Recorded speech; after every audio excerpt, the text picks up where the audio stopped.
Sveikučiai! Šiandien kitoks video, tai yra tiesiog dviejų kepsninių skirtingų palyginimas.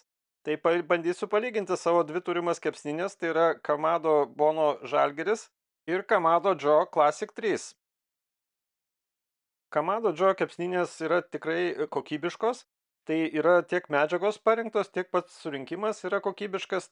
Lentynos, pavyzdžiui, yra iš aliuminio, sklendė yra labai kokybiška ir tiksli, irgi iš aliuminio. Rankena tiesa yra plastmasinė, turbūt, kad neįkaistų. Yra kalibruojamas termometras. Taip pat standartinėje komplektacijoje yra nemažai kitų priedų, tai pradedant nuo pelenų surinkimo sistemos ir kitų priedų, apie kuriuos šiek tiek papasakosiu vėliau. Dar kepsninė turi pakankamai didelius ratus, kas yra labai patogu ją transportuojant tiesiog per trinkeles, kažkur pervežant į kitą vietą arba netgi ir per žolę. Kamado Bono Žalgiris yra lygiai tokio paties dydžio iš esmės kepsninė, bet aišku gerokai kuklesnė.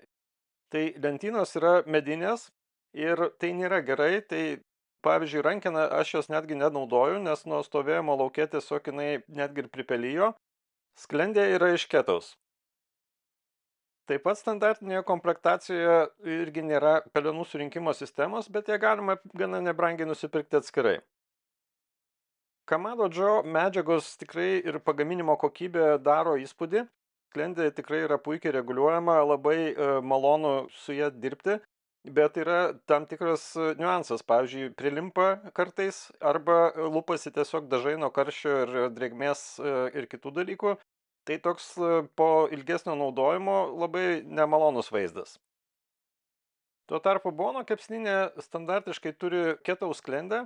Aišku, jinai nėra tokia pilnai atidaroma, kaip mano atveju, nes pirkau ją papildomai atskirai, bet ketus yra ketus, tai ketus kaip medžiaga yra gera, gal reguliavimas nėra toks tikslus, bet aišku turi ir privalumų.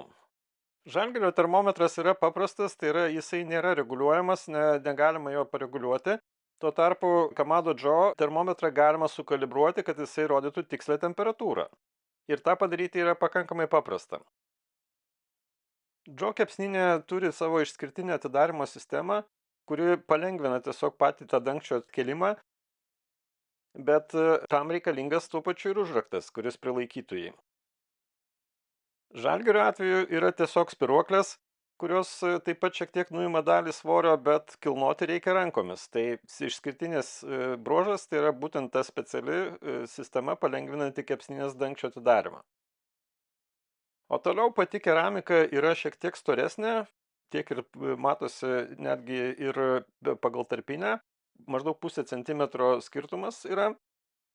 O pagaminimo kokybė, kaip jau minėjau, tikrai yra nepalyginama ir tikslumo atžvilgių, ir tiesiog medžiagų tam tikrų atžvilgių, dažymas miltelinis kokybiškas, bet iš esmės abi kepsninės atlieka funkciją. Standartinėje Kamado Joe komplektacijoje yra anglių krepšys, taip pat pati ugniadėžė yra modulinė, tai yra sudaryta iš kelių dalių ir tai apsaugoja nuo skilimo. Žalgirio atveju tai yra tiesiog standartinė, kaip sakant, vientisa ugniadėžė ir ugnies žiedas. Toliau yra tai, kas mane paskatino nusipirkti tą kepsninę. Tai yra 3 lygių kepimo sistema, tai reiškia, kad galima maistą kepti 3 lygiuose. Ir tai yra tiesiog išskirtinė savybė, daugiau aš, pavyzdžiui, nemačiau, kad būtų kitose kepsninėse 3 lygių, o daugiau jos iš esmės konstrukcija nelabai skiriasi. Yra komplektacijoje deflektoriai, yra kryžmė, yra grotelės skirtos kepimui, paprastos metalinės. Žalgirio atveju yra tiesiog 2 lygių sistema ir tokią 2 lygių sistemą turi turbūt dauguma kepsninių. Ir irgi komplektacija yra deflektoriai standartiniai, taip pat kryžmė uždėti puodui ir standartinės grotelės metalinės tokios pačios.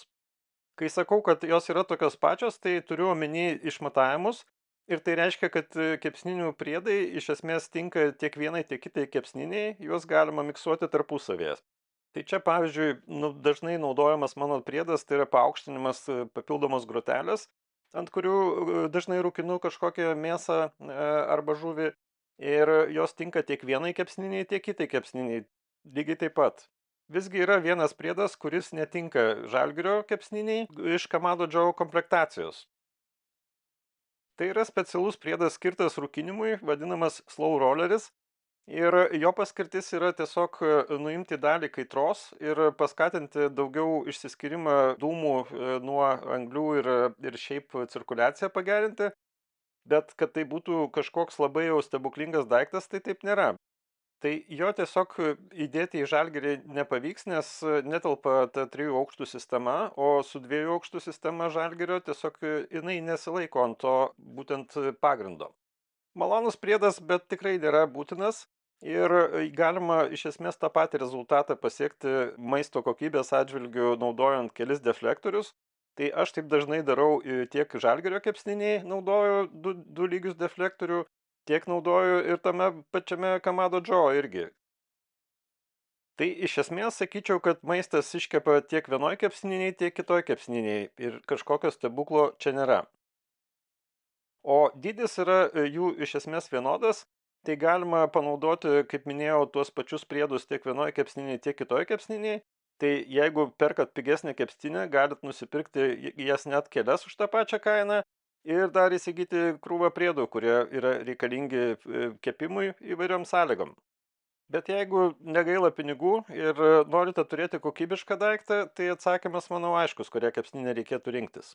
Bet dar tikrai patarčiau pasižiūrėti į tarpinius variantus, tai yra tiek Kamado Club kepsninės, kurios yra maždaug kainos per vidurį, sakykime, arba dabar naujai pasirodžiusios yra irgi Kamado Bono Evo.